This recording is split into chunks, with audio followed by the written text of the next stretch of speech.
give you a quick walk around. So, under the bonnet, don't know how many videos I've really done on this. I think it's 2 now on this. Bit of rust repair or rust removal, but I haven't actually done the other side, so I need to do that. But it's had valve stem seals, which I will do a short video just with some pictures because I didn't video any of it.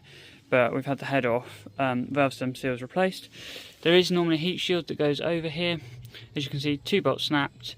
The other one is rusted in there, and basically we just decided to bin off the shield. I would like to get these angle grinded down, or cleaned down, or yeah, I think probably cleaned would be good, just so they look a bit nicer and a bit more shiny, but they're obviously original. Yeah, and then the other thing I need to do is get a timing light so I can properly set up the distributor. It is more or less running better than it was when I did it before, but I should have marked it when I took it off, but I didn't. But yeah, it's had valve some seals done in it, head gasket obviously. I'm pretty sure, yeah, it was all Toyota genuine parts. So yeah, and the only other thing that happened was the alternator adjuster. I didn't loosen the right bits on it because you have to loosen 2 bolts, and I ended up turning it and it snapped. I have got a spare one I think which would work from the E100. I think that will bolt on, just the adjuster bit. But yeah, apart from that, under here it's all bone stock 1.6 for a FE. Yeah, it's all original how it came out the factory. It's had a couple of new batteries put on it. And yeah, it's had the general kind of upkeep, maintenance that you have on a car of this age.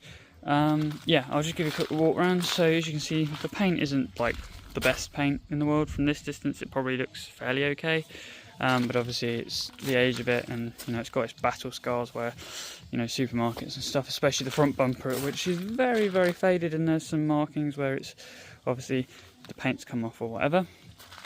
You can also see the window rubbers here. Well, that's even the door rubber that's tucked into the window. I have been shortening that, but it just started peeling, and you can't get them from Toyota anymore, and I can't seem to find any. If anybody knows where you can get these rubbers from, please let me know, because the real ones are going as well. Problem is, if you get a used set, obviously it's going to be the same age.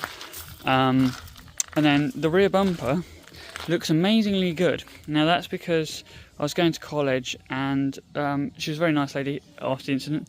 She, I think, must have let her foot off the clutch and she rammed into the back of it. I can probably insert some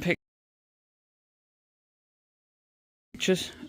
So she basically buckled the bumper forward, pushed, I can't remember which light it was, I think it was this light, went inwards, and obviously they don't make parts for this car anymore.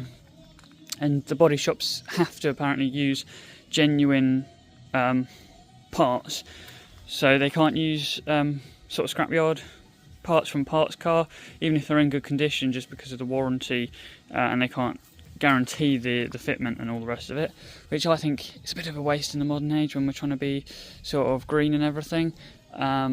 Because you could just get another bumper that's in good condition, even if it's not right colour, paint it. But anyway, it's the original bumper as far as I'm aware, and they did all the bits on it and repainted it, and it looks absolutely fantastic. It matches pretty well with the rest of the paintwork. You can see it's slightly better, obviously due to the age, but I will get the front bumper done as well, because it's letting the side down really on the paintwork side. And then obviously I need to sort out my rust repairing up here. Boot lid, I may get a new boot lid. I don't really want to, but I've got to probably pull the glass out and really just make sure that I remove all the rust, and then I probably will get a painter to properly paint this all, because it's only brushed on and it was more just to protect it because it's still bubbling through. But yeah, I need to get this rubber stripping off, and I think it is only rubber stripping holding the glass in, but I want to pull the glass off, do it all properly, make sure it's all okay under there. If it's not, I'll have to get a new boot lid, which are hard to find, but I should be able to get one, and I'm pretty sure the spoiler can come off. We can mount that to a different one. That's got lacquer peel on it as well, so that I really want painting as well. The whole car though is ceramic coated and fully polished, hence why when it gets washed it kind of beads off and it looks quite good even if it's a little bit dirty. I also have a reverse camera, which I did knock off when I was washing it, but I might leave it like that for the minute. But yeah, that's just my backup camera that came with my other head unit. I've also got my rear dash cam, which is kind of tucked up there. So that's for my dash cam. And then I don't think I've really showed much of the inside of this, but I'll show it anyway. So, obviously I will give this a vacuum out before I go, because the carpets look really horrible and dirty. But yeah, so this is the interior. It's all original to the car. It's surprisingly in good condition, and I have put, these are, if anyone is interested, these are Lexus RX 450 mats, and I can't remember which generation it is, maybe the 2012 one, but they fit quite well in here, and they kind of just finish it off, because I wanted something more or less OEM, and I know it says Lexus, but it is, you know, this is a CDX, which is the top of the range Toyota Corolla for the generation, so they kind of fit, and I like them, don't really bother me. This is also a Japanese built car, hence why the indicators are on the right and the wipers are on the left. So when I get in this, sometimes I accidentally put the wipers on. That is what it is. Then something that you can probably tell, this lovely Kenwood radio is not factory fit and not from the era at all.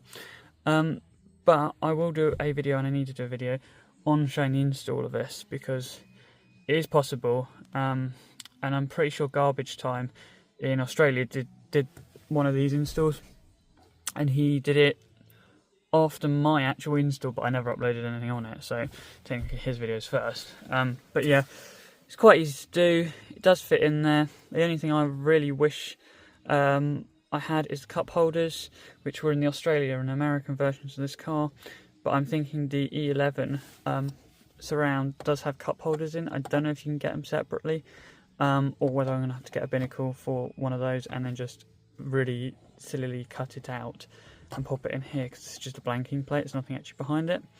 But I think the radio fits in quite well here, and then we've just got the storage up here. As this is a UK car, we do not get aircon, even though it's the top of the range car. The next generation, the 11s, did get air conditioning, but these never did in the UK. And yeah, the only other thing I've added to it is on my keys. I have now got remote central locking. As far as I'm aware, you can't program a key fob for these, like a factory Toyota one. So I've just got a little box that's tucked in here, and I will show, do a short little video of just how I've done it. But basically it works off of the door locks,